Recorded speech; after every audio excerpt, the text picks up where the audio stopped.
Hey people, John here from Fast Films, and today we're going to go through a 2012 sci-fi movie called Outpost 11.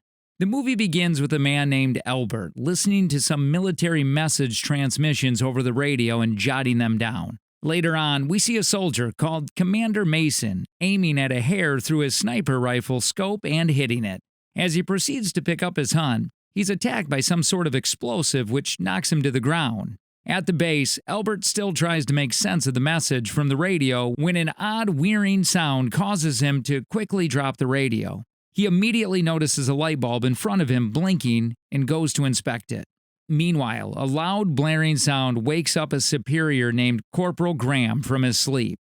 He inhales some substance and starts to scratch and itch around his crotch until he notices a spider, which he crushes immediately. He goes out and spots Albert, who tells him there may be a problem, pointing at the blinking light. Graham agrees that the light shouldn't be blinking, except if they are at war, and go ahead to inspect it too. Graham seems puzzled about why this is happening and wonders if Albert had done something. After Albert denies this, Corporal Graham later asks after Commander Mason, who is the commander of the base, and Albert tells him he's gone out to hunt. Eventually, Corporal Graham orders Private Albert to go check on something called an Omega machine, just to get him to do a chore he's uncomfortable with, and get him out of his sight. Albert protests that the Omega machine has nothing to do with the blinking light, but Corporal Graham insists. After Albert leaves reluctantly, Graham takes a whiff of the substance he had initially inhaled.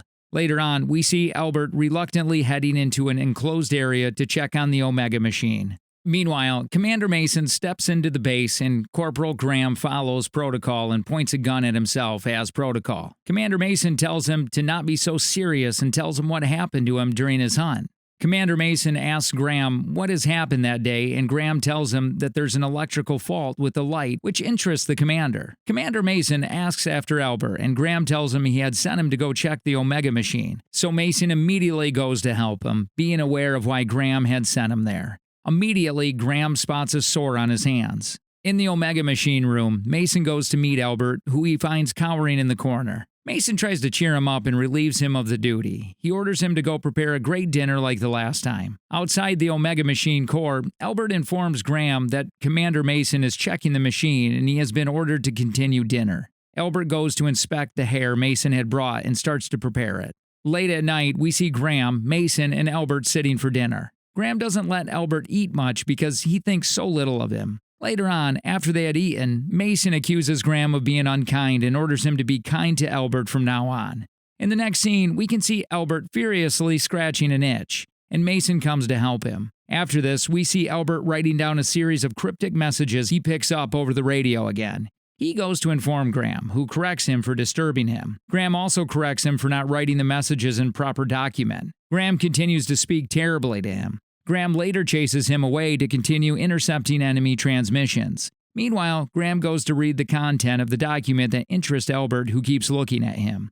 A while later, Mason comes into the base and Graham informs him that they have received a coded message. Mason asks if he has decoded it, but he says he has yet to do that. Later on, we see Graham reading out the decoded text, which reads, "God has forsaken us, abandons all hope, with fear on his face." Graham goes ahead to change the message to mean, "God is with us, await further instructions," and Albert watches him toss the original message away. In the next scene, Mason continues to monitor the machines when he spots a parasite in one of the pipes. Mason goes to meet Graham, who informs him that the message reads, "God is with us, await further instructions." Mason believes the message is a cover-up from their leaders and they're being lied to, but Graham believes it is necessary to do their job and serve the king. Mason believes Graham has spent all his life in war and doesn't know anything else, so he agrees with him so it doesn't look like he is going against the king. Later on, Albert goes to Mason to tell him the true content of the message, and Mason tells him that they need to contact headquarters to know the meaning of the message. Mason complains of not getting enough sleep and also mentions that he thinks he has seen the code before. He tells Albert he plans to check the meaning in the safe behind Graham's back. In the next scene, Mason tells Graham he needs the key to the safe to file his report. Graham reluctantly gives him the key, but later does as he is told since Mason is the base commander. Immediately after, Mason and Albert check the safe and find the meaning of the original message in the code book, which states that they initiate Plan 9. They find the Plan 9 tape and play it. In the next scene, we see Albert crying alone. possibly upon rethinking the bad news from the message. Outside, Albert and Mason hear Graham crying but continue their work. They watch the tape about Plan 9 from General Tall, which instructs them to destroy all the machines and documents with them so it doesn't fall into the hands of the enemy. Immediately after, Mason is seen setting some documents on fire outside. Meanwhile, Graham picks up the board of medals he's probably collected over the years. Over the night, there seems to be an uneasiness as Graham sleeps. He makes lots of audible noises, disturbing his roommates as they also sleep. He has had nightmares, faintly seeing Mason trying to shoot at him with a gun in his hands. The next morning, as Mason dresses up to go out, Albert asks him where he's headed to.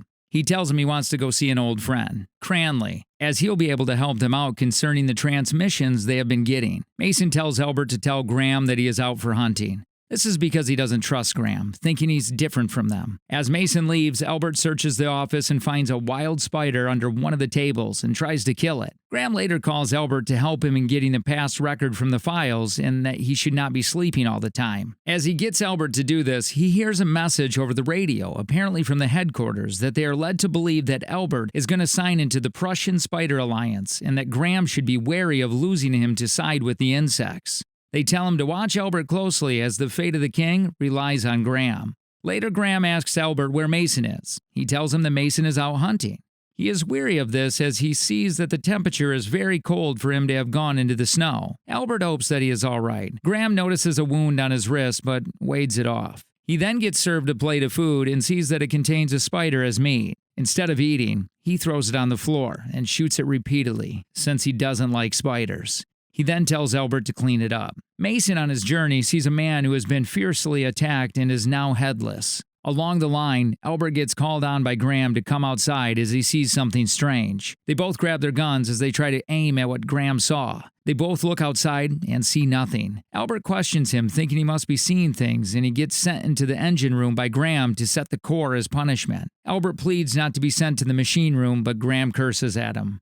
After some point, Graham sees a white snowball on his table. Looking intensely at it, a white spider comes out from it and Graham hits it, trying to kill it, saying he knows about the spider's alliance with Albert. As Mason gets to his destination, he finds the whole house scattered as it had been attacked by psychotic weapons. A readout of events begins to play out. He talks of how they had been attacked and how James and Eric have been having the devil visiting them at night and having different illusions at night, causing them to be fearful every time. At the base, Graham later realizes that Eric is part of the Spider Alliance. Graham then proceeds to make Albert go blind as he injures both eyes, rendering him to not be able to see anything. Later, Graham sees a possible attack of spiders and he gets Albert fearful. He ties Albert up and leaves the office in a bid to escape from the invasion of spiders coming. Albert, on the other hand, tied up, releases himself as Graham leaves the room and tries to grab a gun. He aims at the door in case anyone tries to attack him. Just then, Mason returns to the office and gets shot by Albert mistakenly. He apologizes as Mason also sees that he has been made blind by Graham. With help, Albert goes into the engine room to drive the core as Mason crawls to the desk to get a gun to use.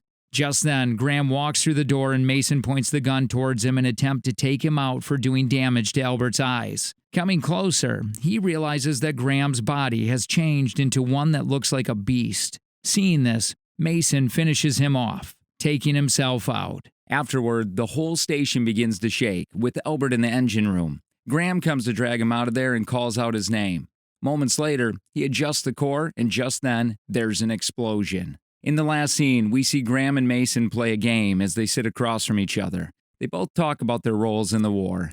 Thanks for watching, guys.